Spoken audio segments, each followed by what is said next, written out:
हाय, तो आज मैं तुम्हें बताने वाला हूँ कि कैसे मैंने अपनी स्किन को यहाँ से यहाँ तक ट्रांसफॉर्म किया। क्योंकि एक टाइम ऐसा था जब मेरे फेस पर इतना एक्ने था और मुझे लगता था कि अब मेरा फेस बिगड़ने वाला है। लेकिन आज मैं तुम्हें कुछ चीज़ें बताने वाला हूँ जो मैंने करी है और जो मैंने नहीं करी है, जिनसे मेरी स्किन इंप्रूव हो गई है। थोड़े तो निशान रह गए हैं, लेकिन मैंने देखा है कि इस तरह के एक्ने से कई लोगों का फेस हमेशा के लिए बिगड़ जाता है और उनके फेस पर बहुत ही ज़्यादा मार्क्स छूट जाते हैं, जो कि हमेशा रहते हैं। ठीक है, तो मैंने कैसे इनको डील किया था वो मैं तुम्हें बताने वाला हूँ। सबसे पहले मैं तुम्हें बता दूं कि मेरी स्किन टाइप ऑयली और एक्ने प्रोन तरफ आती है ना, और थोड़ी सेंसिटिव भी है। तो सबसे पहले मैं तुम्हें कुछ हैबिट्स बता देता हूँ जो मैंने सबसे पहले बंद की थी। फर्स्ट था, मैंने अपने एक्ने को हाथ लगाना बिल्कुल छोड़ दिया। मैंने अपने फेस पर ही हाथ लगाना छोड़ दिया था, क्योंकि ये एक आदत सी हो जाती है कि आप अपने एक्ने को हाथ लगाते हैं बार बार, या चेक करते हैं, या फिर बहुत सारे जने उनको है ना निकालने की कोशिश करते हैं। उन्हें एक्ने या पिंपल को अपने हाथों से सही करने की कोशिश करना सबसे बड़ी गलती है। और ये जितने भी मेरे फेस पर अभी निशान है, ये उन्हीं से है जो मैंने एक्ने फोड़े थे हाँ, जो मैंने हाथ से उनको निकाला था, जो भी हो। ठीक है, तो उससे हुए थे। तो हाथ लगाना बिल्कुल बंद कर दो अपनी स्किन पर, है ना। सबसे फर्स्ट चीज़ ये हो गई। सेकंड चीज़ जो मैंने करी थी, मैंने अपने फेस को क्लीन करना स्टार्ट किया। यानी अगर मैं बाहर जाता था तो आकर अपने फेस को क्लीन करता था, और सुबह शाम तो मेरा फिक्स था। और सबसे ज़रूरी, रात में आपको फेस बिना धोए सोना ही नहीं है। मैंने नाइट टाइम में स्किन केयर को बहुत स्ट्रिक्टली लिया था। मैं फेस को अच्छे से वॉश करता था और उस पर एक अच्छा सा मॉइस्चराइजर लगाता था। और जब मेरे एक्ने थोड़े सही होने लग गए थे तो मैंने सीरम भी यूज़ किया था, लेकिन उसको मैंने फिर बाद में बंद कर दिया था। तो मैंने सिर्फ एक मिनिमल रूटीन यूज़ किया था, जो कि था एक फेस वॉश और एक मॉइस्चराइजर। तो अब बात कर लेते हैं कि मैंने कौन सा फेस वॉश और मॉइस्चराइजर यूज़ किया था और जो मैं अभी भी कर रहा हूँ। ठीक है, और ये कोई स्पॉन्सर वीडियो नहीं है। सबसे पहले मैं रिक्विल का ये वाला फेस वॉश यूज़ करता हूँ, है ना। और कई टाइम से 1-2 साल से मैं ये यूज़ करता रहा हूँ। इसने मेरे एक्ने को बहुत ही सही किया। जो मॉइस्चराइजर मैंने यूज़ किया था सबसे पहले, वो मैंने ये वाला यूज़ किया था। एंड अनफॉर्चुनेटली ये कुछ टाइम बाद आना ही बंद हो गया। तो फिर मैंने रिक्विल का ये वाला मॉइस्चराइजर यूज़ करना स्टार्ट कर दिया, और अभी भी मैं यही यूज़ करता हूँ। लाओ बताते एक मिनट, दे देते मॉइस्चराइजर और वो दोनों देते। तो अभी मेरा स्किन केयर रूटीन बस ये 2 प्रोडक्ट्स है और कुछ नहीं। तो मैं सजेस्ट करूंगा कि सिर्फ मिनिमल रखो, और अगर ये आप यूज़ नहीं करना चाहते तो मैं तुम्हें बता देता हूँ। सबसे पहले आपको देखना है फेस वॉश में जो ऑयल कंट्रोल हो। ठीक है, क्योंकि मेरा फेस ऑयली और एक्ने प्रोन है, तो जो ऑयल कंट्रोल हो, है ना।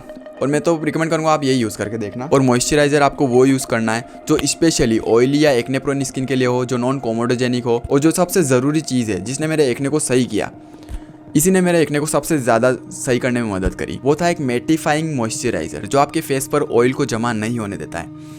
एंड ये है वो मॉइस्चराइज़र। और इससे पहले जो मैंने मॉइस्चराइज़र यूज़ किया था, जो सबसे फर्स्ट मैंने यूज़ किया था जिसने मेरे एक्ने को सही किया था, वो ये था। लेकिन वो अभी नहीं आता है, लेकिन ये भी अब काम कर देता है। और इसके बाद मैं तुम्हें बताऊं कि ये विंटर्स के लिए ज़्यादा नहीं है ना। विंटर्स में इसके ऊपर आपको थोड़ा सा वेस्लिन भी लगाना पड़ेगा, उसके लिए मैंने ये वीडियो बना रखी है। लेकिन अब समर्स भी आने वाले हैं, तो गर्मियों में एक्ने बहुत ज़्यादा बढ़ जाता है ऑयली स्किन पर। तो ये वाला रूटीन आपको बहुत मदद करेगा, और इसी ने मुझे मदद करी थी। और अब मैं बता देता हूँ कि आपको कौन से प्रोडक्ट्स यूज़ नहीं करने। अगर आपको एक्टिव एक्ने, मतलब आपके फेस पर अभी एक्ने है, तो सीरम और दूसरे तरह के प्रोडक्ट्स आप यूज़ मत करो। सिर्फ ये 2 प्रोडक्ट्स आपका काम कर देंगे, क्योंकि सीरम और ये आपके एक्ने को और ज़्यादा ट्रिगर कर देते हैं ना। तो ये सबसे बड़ी मिस्टेक है। और इसके साथ मैंने एक और चीज़ करी थी जिसने इंटरनली मेरे एक्ने को रोका और एक्ने मार्क्स को और बहुत ही ज़्यादा मदद करी है ना।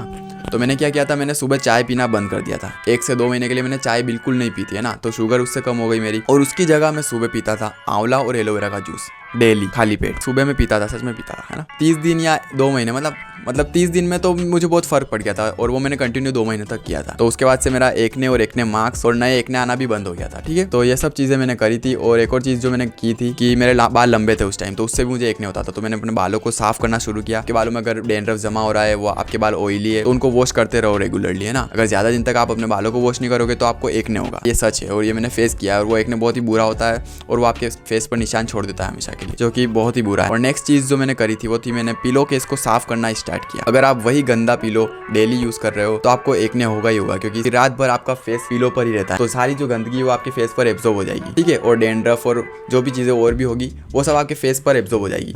तो जितना हो सके साफ पिलो केस का यूज़ करो सोते टाइम।